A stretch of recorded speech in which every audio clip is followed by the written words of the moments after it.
Rev up your engines!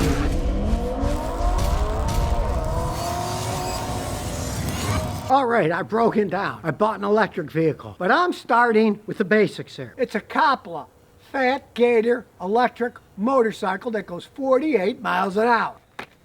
It even came with a cool helmet. Now, I've actually been testing out electric motorcycles and electric bicycles for a while, and this has to be my favorite, I do have to say. And in the interest of honesty, nobody's paying me any money to talk about their vehicles. I get the vehicles, I try them out, I tell you what I think about them. Now, I assume the companies that have the vehicles that I like are ecstatic when I talk about them, but then again, the ones that I don't talk about are probably mad as heck, but hey, I test them out and I show you which ones I feel are the best. Now, my wife hates machines, but she loves this thing. And man, it's not just some cutie little thing. Check out the back tire. Look at this thing.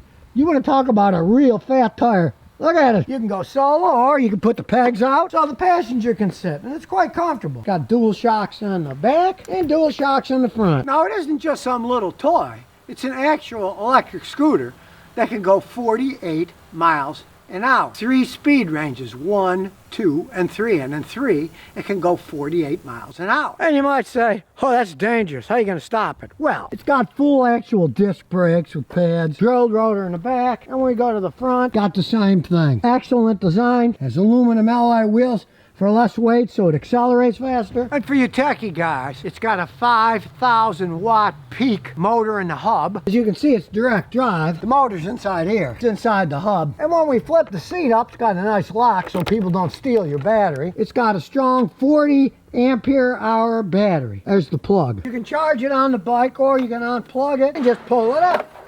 There it is. One serious battery. And the motor itself has 118 pound-feet of torque. That's a lot of torque for a little bike. It's not a toy. It's got a stainless steel frame. It's one solid bike. Now, it is a 100% electric scooter. You gotta worry about range. They say it can go up to 60 or 70 miles. I gotta say, the furthest I've gone is 50. I don't trust how far you're gonna go. I'll go out 25 miles and I'll come back 25 miles. It's got all kinds of instrumentation on it to tell you what's going on. As you can see when we turn it on, it shows you the range, miles per hour, various speeds you can have it on. If you want to go slower, you start in 1, then it only goes up to like 20, goes a little faster in 2, and then it goes up to the full 48 miles an hour in 3. The electric scooter, it's not a toy. It's got a horn, 4-way flashers, turn signals because they're street legal. There's the turn signal and headlight, and there's the back. Trixie, you got a setup here where you can plug in your cell phone and charge it. And one guy said,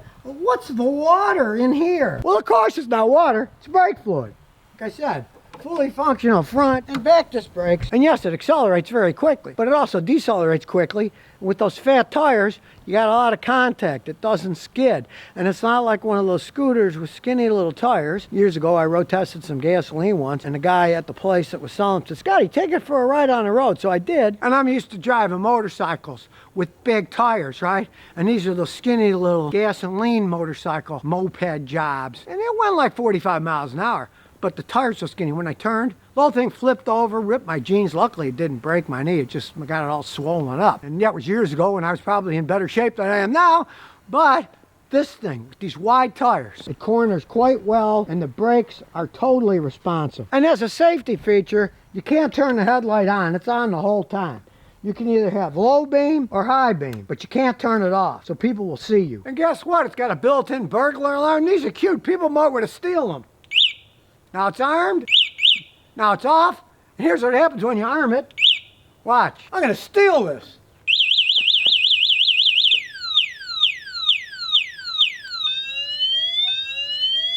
Well, maybe not. Unlike a real gasoline motorcycle, in case you think somebody doesn't care and they're gonna wheel it away anyways, it's heavy. You're not really gonna pick it up, you have to wheel it away. As you can see here, you lock it, and it's got a fork lock. If they're gonna push it, they can only push it around in circles. It makes it a lot harder to steal. Now, I've been showing it to all my friends here, and they're saying, oh man, let's put an extended front end and make it into a chopper. Well, you don't have to do that. The companies already beat you to it. There's their chopper. Now the chopper has less range because it's got a smaller battery. There is a battery, but not the big one. It's a smaller battery that's built in, so it has much less range. But now since it's running on 67 volts, it's a pretty powerful little bike, I gotta say. That'll go anywhere, of course, with those fat tires, beaches, off-road terrain, you know, whatever you want to go around in. As for me, of course, I'm always going to be worried. Are you going to run out of electricity? Well, here's an interesting fact. There are companies out there, you can insure them, and you get insurance, so if you run out of power, then they'll come and they'll tow you back home. Not a bad idea. One of my fans came here,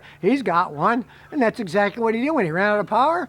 They just come and they bring them back home. Because realize this is an electric scooter that goes 48 miles an hour. It just runs off battery power. Unlike these electric bicycles that also run on battery power, but they also have 8-speed gears on them. This one has 8-speed Shimano derailleur, so you run out of power, hey, you just pedal home. You're not going to be pedaling this baby home.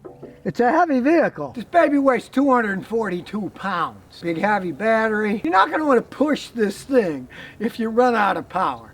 So it's probably a smart idea to get one of those insurance policies that has towing involved in it. So you can have it towed back home if you run out of power.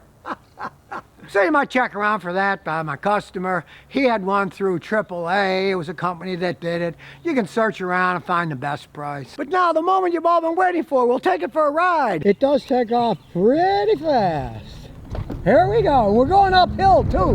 Realize that. We'll try that again on a less bumpy road. Here we go.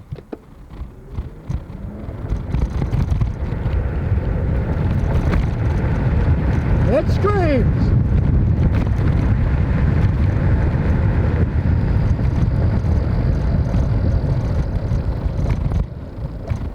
Hey, it's great for taking for a trip to the ocean and going on the beach. Now I have to say I'm pretty impressed by this little electric scooter. I only got one drawback, and it was very simple to fix. Unfortunately, when they sent it, the kickstand was designed wrong. So when I kicked it down and put it on the incline, it kept having a tendency of teetering over. So for me it was an easy fix. This stuck down at an angle. I bent it so it goes flat. Now it doesn't fall down. I just heated it up. Once I got it glowing red, clamped my vice grip and pulled, and eventually I got it to bend. As you can see, so it's flat on the ground. Before it was all pointy, it was kind of ridiculous. But hey, no big deal. You can bend these, you can put a longer one on, whatever you want. That's good steel. I'll paint it later because I got the paint all warped from heating it up with a torch, but it bent quite easily. You can see the little grip marks. It's not rocket science. I had to jack it up in the air and put it on a stump so it didn't fall over when I was doing the work because I'm too lazy to take it apart. Realize that heat works wonders even on electric scooters. So if you're looking to have fun on an electric scooter, you might check one of these out. And here's some bonus questions and answers. Salem 323 says I got a GMC transmission that shifts hard. 2006 GMC Yukon Denali with 160,000 miles. If I drive it for long, it is hard shifting at all speeds, and it shows me P0894. I replaced the TCC B-cylinder transmission fluid pressure sensor, but it still does it on long distances. Your transmission's basically wearing out. Once you get on a long distance, it's warming up, then it starts to have the problems because it's old and worn. That's the thing about GMC. I had a rich guy who was a multi-millionaire, and he bought Denali because he wanted to take his kids skiing and stuff to the ski lodge that he owned, right? Don't the Americans make any good cars anymore? He said, I love this because it's big, everything fits in, but the thing's breaking all the time. I said, no, they don't. He said, you should have got a Toyota or something. And started getting that GMC. And he had nothing. He had to replace the transmission at like 50,000 miles. This one got 166,000. That's about the max you're going to get out of one of those trannies. If you really like the vehicle, you want to keep it, put in a factory remanufactured tranny. Do not have some clown try to fix it because they are not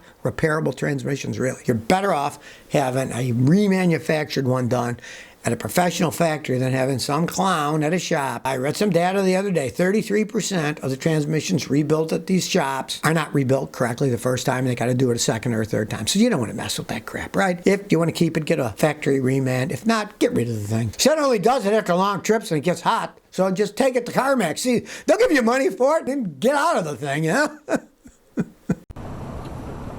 So if you never want to miss another one of my new car repair videos, remember to ring that bell.